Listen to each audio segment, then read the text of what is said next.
고린도전서 15장 20절부터 26절까지의 말씀을 교독하겠습니다. 그러나 이제 그리스도께서 죽은 자 가운데서 다시 살아나사 잠자는 자들의 첫 열매가 되셨도다. 사망이 한 사람으로 말미암았으니 죽은 자의 부활도 한 사람으로 말미암는도다. 아담 안에서 모든 사람이 죽은 것 같이 그리스도 안에서 모든 사람이 삶을 얻으리라. 그러나 각각 자기 차례대로 되려니 먼저는 첫 열매인 그리스도요, 다음에는 그가 강림하실 때에 그리스도에게 속한 자요, 그 후에는 마지막이니 그가 모든 통치와 모든 권세와 능력을 멸하시고 나라를 아버지 하나님께 바칠 때라. 그가 모든 원수를 그 발 아래에 둘 때까지 반드시 왕노릇 하시리니 함께 읽습니다. 맨 나중에 멸망받을 원수는 사망이니라. 아멘. 오늘도 주님의 보좌 앞으로 나오신 성도님들에게 하나님의 은혜와 평강이 함께 하시기를 축원드립니다. 옆 사람에게 반갑게 인사하겠습니다. 하나님은 당신 편이십니다. 감사합니다. 우리는 예수님에 대해서 함께 살펴보고 있습니다. 예수님은 구원자이시죠. 우리의 죄를 해결하시는 분입니다. 인간은 죄의 문제를 해결하기 위해서 선행이나 종교, 과학, 철학 다양한 방법을 시도해 보았지만 죄의 문제를 완전히 해결할 수가 없었습니다. 예수님은 우리의 죄를 완벽하게 해결할 수 있는 유일한 분이심을 우리는 믿고 있죠. 예수님의 이름은 또한 그리스도이십니다. 그리스도는 기름 부음 받은 자라는 뜻으로 구약에서 선지자와 제사장 그리고 왕에게 기름을 부어 세우셨습니다. 예수님은 구약의 모든 선지자들이 지목하고 있는 참된 선지자이십니다. 예전의 선지자들은 하나님이 말씀하신 것을 전달하였는데 예수님은 하나님 말씀 그 자체로 오셨습니다. 그래서 그분은 진리이시고 그분을 따를 때 우리는 생명을 얻게 됩니다. 또한 그분은 우리의 제사장이십니다. 하나님과 백성 사이에서 예수님은 우리의 죄를 속죄하는 중보의 역할을 감당하셨고 또한 여전히 지금도 하나님 우편에 앉아 계셔서 우리를 위하여 축복하시는 중보자 역할을 감당하고 계십니다. 그리고 예수님은 왕으로 오신 분이십니다. 오늘 왕으로 오신 예수님에 대하여 함께 살펴보도록 하겠습니다. 제가 2001년도에 결혼하기 전이었고요. 신학교를 휴학하고 잠시 미국에 다녀온 적이 있었습니다. 여동생이 미국에서 결혼하여 결혼식을 참여할 겸 갔다가 6개월의 시간이 있어서 6개월 동안 머물게 되었습니다. 그 시간에 뭘 할까 생각하다가 미국에는 특히 캘리포니아에는 어덜트 스쿨이라는 게 있습니다. 우리로 하면은 한국어 교습소 뭐 이렇게 이야기할 수 있을 텐데요.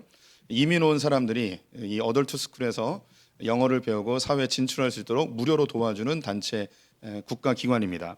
그래서 저는 4개월 동안 아침 9시부터 12시까지 영어 공부를 하고 1시부터 밤 9시까지 슈퍼에서 알바를 하면서 미국에서 생활을 좀 했었습니다. 이 어덜트 스쿨에는 영어를 배우기 위한 각국의 사람들이 모여들었습니다. 홍콩 사람도 있었고 중국 사람, 남미 사람, 동유럽 사람 많이 있었습니다. 한 번은 선생님이 자신이 가지고 있는 소중한 물건들을 집에서 가져와서 이 물건에 대한 이야기를 하라는 그런 숙제를 내줬습니다. 클래스에 있었던 많은 사람들이 자기의 소중한 물건들을 가져왔는데 대부분의 사람들이 사진을 가져왔습니다. 왜냐하면 자기에게 소중한 사람들이 가족들이나 자기 이웃들이기 때문이겠죠. 어떤 사람은 결혼 사진을 가져왔고 어떤 사람은 자녀들의 사진을 가져왔습니다. 그 선생님도 자기 아들 사진을 하나 가져왔는데 그 아들이 옥스퍼드 대학 박사학위를 받는 그 사진을 가져오더니 한참 동안 아들 자랑을 해댔던 기억이 있습니다. 근데 저에게 아주 인상 깊었던 분이 한 분 계셨는데 태국 아줌마였습니다. 이 태국 아줌마도 사진을 가져왔는데 누구 사진을 가져왔냐면 국왕의 사진을 가져왔습니다. 태국 국왕. 그래서 앞에서 이 태국 국왕에 대한 이야기를 쭉 하면서 눈물이 글썽이는 모습을 보았습니다. 신기했습니다. 그래서 클래스가 마무리가 되고 쉬는 시간에 그 태국 아줌마에게 말을 걸었습니다. 왜 그렇게 국왕을 좋아하냐고. 근데 그 아줌마 하는 이야기가 태국에 있는 거의 대부분의 사람은 국왕을 너무너무 좋아한다고. 그래서 이 국왕이 마치 어머니 아버지보다 더 높은 존재로 그렇게 추앙하고 있는 모습을 보았습니다. 그래서 저는 한국에 돌아왔고요. 2016년 10월에 저는 하나의 뉴스를 보았습니다. 그것은 바로 태국의 국왕이 죽었다는 뉴스였습니다. 그래서 그때 그 태국 아줌마가 생각났습니다. 그래서 이 태국 국왕의 죽은 뉴스들을 찾아서 보게 되었는데 제가 깜짝 놀란 게 있는데요. 사진을 하나 보여드리겠습니다. 태국 국민들이 오열을 하고 있었습니다. 제가 사진 하나만 보여드렸는데 조금만 검색하시면 엄청나게 많은 태국의 국민들이 국왕의 죽은 모습을 보고 엉엉 우는 겁니다. 정말 아버지 어머니가 죽은 것보다 더 크게 실망하고 안타까워하면서 눈물을 흘린 거예요. 땅바닥에 그냥 들어 누워서 정말 발버둥을 치면서 우는 모습을 보았습니다. 근데 이 국왕이 그렇게 좋은 국왕은 아니었습니다. 결혼을 4번 했고요. 즐거이 입는 옷이 배꼽티였습니다. 약간 기행을 하는 그런 국왕이었어요. 그럼에도 불구하고 태국의 국민들은 이 국왕을 너무너무 좋아한 것이죠. 우리에게 좀 낯선 장면입니다. 왜냐하면 우리에게는 왕이 없기 때문이죠. 우리는 이제 민주주의 사회를 살다 보니까 우리가 직접 국가의 지도자를 뽑는 사회에 살고 있습니다. 그래서 왕이라는 제도가 낯설고 예수가 우리가 왕이다라고 할 때 우리는 그렇게 많이 와닿지는 않습니다. 그럼 우리는 왕 없이 살아가는가? 아닙니다. 그렇지는 않습니다. 이 세상에 있는 모든 사람들은요, 왕을 갈망하며 살아갑니다. 왕의 제도는 없을지라도 우리는 본능적으로 왕을 갈망하며 살아갑니다. 2가지의 증거가 있는데요. 첫 번째는요, 우리는 이상적인 통치자, 이상적인 왕을 갈망합니다. 우린 좋은 통치자를 늘 그리워하죠. 우리나라에서 뭐 세종대왕이나 이순신 같은 좋은 지도자가 좀 나왔으면 좋겠다, 뭐 이런 생각을 합니다. 종종 새로운 정치인이 부각되어지면 사람들은 엄청나게 몰려듭니다. 이 사람은 좀 다르겠지. 이 사람은 우리가 꿈꾸던 그런 이상적인 통치자, 정치인이 돼주겠지라는 생각을 하죠. 저는 우리 성도님들보다 긴 생애를 살지는 않았지만 제 투표의 인생 속에서 사람들이 열광했던 사람 몇 명이 기억납니다. 노무현 대통령이 처음 등장했을 때 전 국민이 열광했던 기억이 있습니다. 지금 윤석열 대통령도 정치를 한 번도 하지 않았는데 국민들의 지지를 받고 지금 대통령이 되었습니다. 왜냐하면 새로운 인물이 나왔을 때 좀 다를 것이다, 좀 새로운 이상적인 통치를 해줬으면 좋겠다라는 그 기대감이 새로운 정치인을 대통령으로 만드는 것 같습니다. 하지만 우리는 매번 새로운 정치인에 대한 기대감을 갖지만 또다시 실망하고 또다시 좌절하고 또다시 아파합니다. 그러면서도 여전히 이상적인 통치자, 이상적인 왕이 어딘가에 분명히 있을 거야 라는 기대감을 포기하지 못하고 있죠. 우리는요, 마음속 깊은 곳에 어떤 왕이 있기를, 이상적인 왕이 있기를 간절히 바라는 마음이 있어요. 모든 사람이. 2번째는요, 우리의 이상적인 왕이 없기 때문에 그 빈자리를 무엇인가 다른 존재로 채우려고 합니다. 그래서 내 마음속에 그 사람을 왕처럼 모시게 되는 것이죠. 우리 방금 보았던 태국 왕의 서거에 오열하는 태국 국민들의 사진을 보았습니다. 그런데 이 모습을 우리 성도님들도 가끔 텔레비전에서 봅니다. 언제 보냐면 연예인을 바라보는 팬들의 모습에서 이와 비슷한 모습을 봅니다. 지금 오늘날 한국에서 가장 슬픈 사람들이 있습니다. 누구냐면 김호중 씨의 팬들이 가장 슬퍼할 겁니다. 엄청나게 슬퍼할 거예요. 우리의 임금님께서 지금 재판을 받고 있으니 얼마나 슬프겠습니까? 오열을 할 겁니다. 제가 몽골에 몇 번 갔었는데요. 한 번은 몽골 공항에 도착했는데 사람이 너무 많은 거예요. 그래서 순간 겁이 덜컥 났습니다. 수속하려면 엄청 오래 걸리겠다. 그래서 저는 한 3-4시간 걸릴 거라고 생각이 들었습니다. 그런데 수속을 했는데 30분 만에 끝났습니다. 아니 왜 이렇게 금방 끝났지? 이 많은 사람은 뭐지? 하면서 그 사람들을 유심히 보았습니다. 이 사람들은 공항에 비행기를 타러 온 사람들이 아니었습니다. 이 사람들 손에는 두루마리 같은 게 다 들려 있었습니다. 그것이 갑자기 열려지더니 거기에 뭐라고 써 있냐면 트와이스라고 쓰여 있었습니다. 그날 마침 트와이스가 몽골에서 뮤직비디오를 촬영하고 공항에 도착해서 출국하는 날이었습니다. 어떻게 그걸 알고 몽골에 있는 트와이스 팬들이 몰려와가지고 트와이스를 기다리고 있었던 거예요. 거의 3시간 동안 기다리고 있었어요. 참고로 저는 그날 트와이스와 함께 비행기를 타고 왔습니다. 근데 저는 여기서 놀람이 멈추지 않았습니다. 제가 새벽에 도착했는데 놀라운 사실, 인천공항에 사람들이 구름대처럼 몰려들었습니다. 어떻게 알고? 이 트와이스 팬들이 새벽에 나와서 트와이스를 응원하고 있었습니다.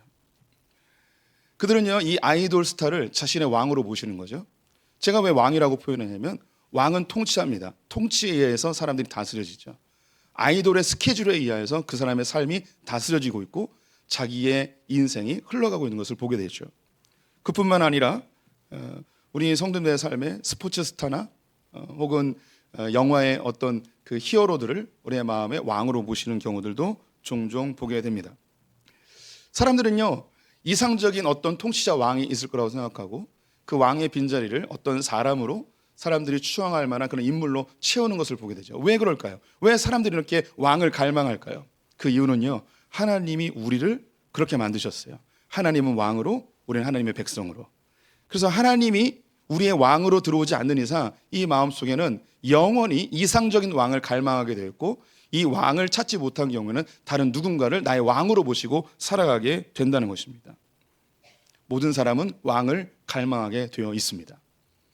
그럼 왕은 무슨 일을 할까요? 성경에 나와 있는 세 가지의 왕의 역할이 있는데요. 첫 번째는 왕은 나라를 통치하는 역할을 합니다. 이것은 세상과 똑같죠. 그런데 성경에서는 세상을 통치하는데 그냥 자기 마음대로 통치하는 것이 아니고 하나님의 말씀, 하나님의 법으로 통치하게끔 하였습니다. 두 번째는 자기 나라 백성을 보호해야 됩니다. 전쟁이 일어나면 이 왕은 칼과 창을 들고 나아가서 자기의 백성을 구해내야 되고 나라를 지켜야 되는 것이죠. 첫 번째와 두 번째는 이 세상에 있는 통치자들 왕들에게 요구되는 것과 똑같습니다. 하지만 성경에는 세 번째 왕들에게 요구하는 것이 있었습니다. 그것이 뭐냐면 하나님과 백성 사이에서 신앙적 모범을 보일 것을 요구하고 있습니다. 원래 하나님이 이스라엘 백성들이 가나안 땅에 들어갈 때 왕을 세우지 못하게 하였습니다. 왜냐하면 하나님이 왕이시기 때문이죠. 눈에 보이는 왕으로 인하여서 진짜 왕이신 하나님을 보지 못할까 봐 하나님은 왕을 세우지 못하게 하였습니다. 그럼 그 나라는 어떻게 통치가 될까요? 하나님의 법, 하나님의 말씀으로 통치가 됩니다. 그래서 사사시대 때는 왕이 없었고 하나님의 법으로 통치되어지고 이 법이 잘 적용되고 심판할 수 있도록 사사, 즉 재판관만 존재하였습니다. 하지만 눈에 보이지 않는 하나님으로 인하여서 백성들은 눈에 보이는 왕을 요구하였고요. 하나님은 가장 연약한 지파의 가장 연약한 사람인 사울을 왕으로 세워주셨습니다. 근데 이미 아시듯이 사울은 하나님께서 버려버렸습니다. 하나님이 이 사울을 왜 버리셨는가? 사울은 우리 성도님들 생각할 때 다윗을 힘들게 했기 때문에 나쁜 왕으로 생각할 텐데요. 백성들의 엄청난 지지를 받았던 인기 좋은 왕이었습니다. 다윗이 성경에 사울에 대해서 평가하는 장면이 있는데요. 사울을 뭐라고 이야기했냐면 그로 인하여서 전쟁이 멈췄고 백성들은 부유하게 살았다고 이야기합니다. 사울은 통치를 너무너무 잘했습니다. 그런데 하나님께 버림받았습니다. 그 이유가 뭐냐면 하나님과 백성 사이에서 하나님의 말씀에 순종하는 모범을 보여야 되는데 하나님의 말씀에 순종하지 아니하였습니다. 반면에 다윗은 사울에 비하여서 훨씬 못 미치는 사람입니다. 자식들 문제도 많았고요. 음란한 죄도 지었고요. 자기와 함께 전장에서 싸웠던 자기의 전우를 고의적으로 전장 앞으로 보내서 죽게끔 만들었던 악한 자가 다윗이었습니다. 그럼에도 불구하고 하나님은 다윗을 하나님의 마음에 합한 자로 여기며 이스라엘 전체에 으뜸되는 왕으로 세우셨습니다. 그 이유가 뭐냐면 하나님의 말씀에 순복하는 자세. 그가 잘못하면 하나님께 무릎 꿇고 그리고 자기의 성취가 있어도 하나님께 영광 돌리는 하나님 중심적인 신앙의 모습을 보여서 그는 왕으로서 인정을 받게 된 것이죠. 하나님이 요구하시는 왕의 모습은 세 가지였습니다. 하나님의 법대로 그 나라를 통치하고 자기 백성을 보호하고 하나님과 백성 사이에서 신앙적 모범을 보이는 것이죠. 이것이 하나님이 요구하신 왕의 역할이었습니다. 이것은 우리 성도님들이 역사 속에서 모든 사람들이 원하는 바입니다. 나라를 잘 다스리는, 자기 마음대로 통치하지 않고 나라를 좀 잘 다스리는, 백성들을 보호하고 백성들을 착취하지 않고 자기 권력을 유지하기 위해서 백성들을 이용하는 왕이 아니라 백성들을 위해서 희생하는 그런 통치자, 왕을 갈망해 왔습니다. 그런데 안타깝게도 이 세상은 그렇지 못하였죠. 왕들은 자기가 원하는 대로 법을 만들어서 자기의 정권을 유지하려 합니다. 오늘날 우리는 민주주의 사회를 살고 있기 때문에요. 우리가 정기적으로 통치를 바꿀 수 있는 시대입니다. 하지만 고대 사회에서는 한 번 왕이 되면 죽을 때까지 왕이 되니 그 사람이 겪는 고통은 어마어마한 거죠. 로마에서는요, 황제 숭배법이 있었습니다. 최초의 황제였던 아우구스투스가 만들었는데요. 황제가 죽으면 신이 되고요. 그를 위해서 신전을 짓고 그리고 사제들을 만들고 여기서 정기적으로 백성들이 절을 해야 됐습니다. 그리고 황제의 동상이 있는 곳을 지나갈 때마다 그들에게 절을 해야 되는 거죠. 여기에 정면으로 부딪히는 존재도 있었는데 바로 기독교인들이었습니다. 황제에게 절하지 아니함으로 사자밥이 되고 화형에 처해지는 그 아픔을 겪게 되죠. 나치는요, 누른베르크라는 법을 만들어서 유대인들을 시민권을 박탈하고 게르만족의 혈통을 순수하게 유지해야 된다고 해서 유대인뿐만 아니라 소수민족들과 타민족들과 결혼하지 못하게 하고 경제활동도 제한시키고 공공장소에 오지 못하게 하고 게토라는 곳에 그들을 가두어 놓아서 외부 활동을 전혀 하지 못하게 하는, 그리고 그들이 반항하게 되고 그들이 더 성장하게 되면 학살해버리는 그런 일까지 벌이게 되었죠.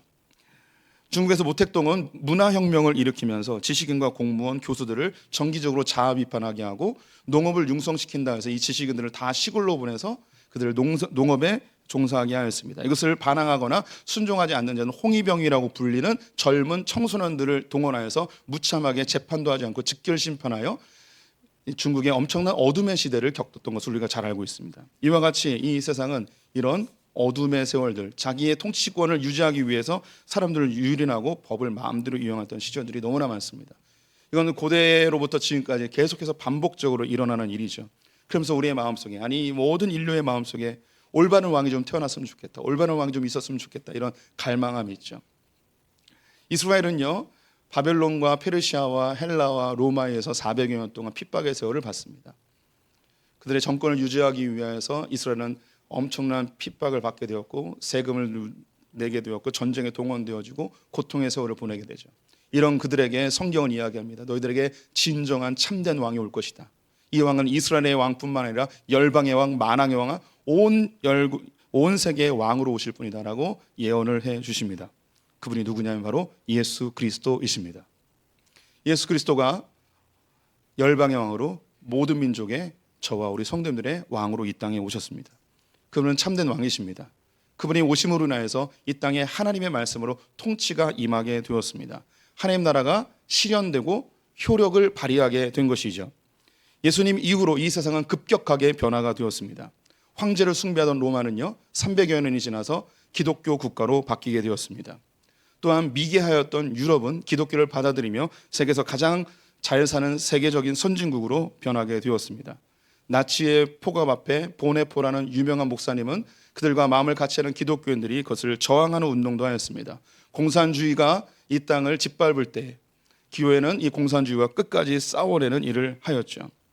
또한 온 인류가 왕정 국가로 봉건주의 국가로 유지되고 있을 때 최초로 왕이 없이 법으로 지배되어지고 법으로 통치되어지는 민주주의 국가를 만들었는데 그 도시 국가가 칼빈이 세운 제네바입니다.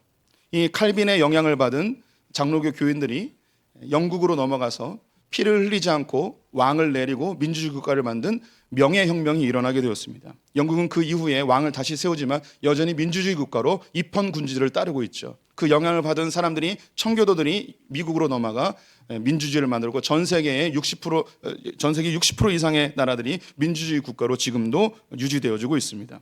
또한 이 세상에 법이 만들어지게 되었는데 법은 두 가지로 나뉩니다. 대륙법과 영미법입니다. 대륙법은 독일에서 시작되었는데 이 독일의 대륙법은 성경에 있는 신명기를 기반으로 만들어지게 되었습니다. 영국과 미국에서 시작된 영미법은 영국과 미국 자체가 기독교 국가이기 때문에 그 법이 기독교적 바탕에서 세워진 것을 알 수 있죠. 전 세계가 대륙법과 영미법 두 개만 있어요. 다른 법은 없어요. 공산주의법 빼고요. 전 세계가 예수 그리스도가 이 땅에 왕으로 오심으로 해요. 역사 전체가 하나님의 통치로 점점점 바뀌어지는 놀라운 일이 발생하게 된 것이죠. 그분이 참된 왕이기 때문입니다. 그분은 자기 백성을 보호하는 분입니다. 이 세상의 왕들은 백성을 이용하고 선동하여서 자기의 정권을 유지하려 하죠. 종종 선한 왕, 백성을 위하는 왕이 나타납니다. 하지만 그들은 백성을 위해서 활동할 때 그들을 지지하는 사람들을 위해서 하죠. 하지만 예수 그리스도는 자기를 지지하는 사람이 아니라 자기의 침을 뱉고 욕을 하고 저주하고 배신한 사람들을 위하여서 십자가에 달려 죽으며 예수는 죽고 자기의 백성은 살리는 일을 하게 되었습니다. 또한 그분은 신앙적 모범을 보였습니다. 모든 왕들은 자기가 세운 법도 지키지 아니하지만 예수님은 아버지 하나님의 법을 지키며 십자가의 길을 묵묵히 걷게 됩니다. 예수님이야말로 참된 통치자이시고 자기 백성을 보호하시는 분이시며 우리가 어떻게 살아야 되는지 삶의 모범을 보이신 진정한 왕이십니다. 우리 크리스찬들은 예수 그리스도를 우리의 왕으로 모셔야 됩니다. 모든 사람들이 왕을 갈망합니다. 우리 성도님들이 어떤 왕을 갈망하고 있을 겁니다. 어떤 좋은 정치인을 갈망하고 있을 겁니다. 지금 어떤 특정한 정치인을 지지할 수도 있습니다. 아니면 우리 성도님들의 삶에 다른 주인이 있을 수도 있습니다. 내 삶을 이끌어가는, 나를 통치하는 다른 주인이 있죠. 돈이 내 삶의 주인이 될 수도 있습니다. 성공이 내 삶을 지배할 수도 있습니다. 직장, 사람, 연예인, 다양한 것들이 내 삶의 왕좌에 와서 주인 노릇하며 우리를 이끌어가죠. 그렇게 하면 행복할 것 같습니다. 잘 살 것 같습니다. 놀라운 것은 내가 지금 왕으로 주인으로 모시고 있는 그것은 결코 나를 보호해 주지 못합니다. 오히려 내가 모셨던 그 왕이 나의 뒤통수를 치고 나를 배신하게 되는 것이죠. 이런 시대 속에서 우리는 진정한 왕이신 예수 그리스도를 더 깊이 알고 영접해야 합니다. 예수 그리스도를 나의 삶의 주인으로, 나의 삶의 왕으로 모셔드리는 순간 하나님의 법이 우리 성도들을 통치하기 시작합니다. 삶이 바뀌어지기 시작합니다. 한순간에 바뀌지 아니하여도 그 주님을 나의 왕으로 고백하고 그분을 인정하면 주님의 법이 성도님의 삶을 하나하나 조금씩 바꿔 나갈 것입니다. 그리고 주님은 약속하셨습니다. 내게 주어진 백성을 나는 결코 포기하지 않는다고. 예수 그리스도께서 목숨 바쳐서 구해내신 우리 성도님들을 하나님께서 반드시 보호해 주십니다. 또한 예수님이 걸으셨던 그 길, 주님이 보여주셨던 그 모범의 길, 십자가의 길을 한 걸음 한 걸음 걷게 되면 성경 우리에게 무엇을 약속하고 있는가? 너희가 왕노릇 하리라. 예수님이 왕노릇 하셨듯이 우리도 예수님이 사셨던 그 길을 걷게 되어지면 우리도 왕노릇 하게 됩니다. 내 삶을 통치하고 내 삶에 하나님의 영광이 나타나고 하나님께서 나를 통하여서 이 땅에 하나님의 영광을 나타내는 왕노릇하는 그것을 보게 될 것입니다. 우리 성도님들 예수님을 왕으로 모십시오. 그분의 통치를 받으십시오. 그리고 그분을 인하여서 왕노릇하는 영광을 누리시기를 축원드립니다.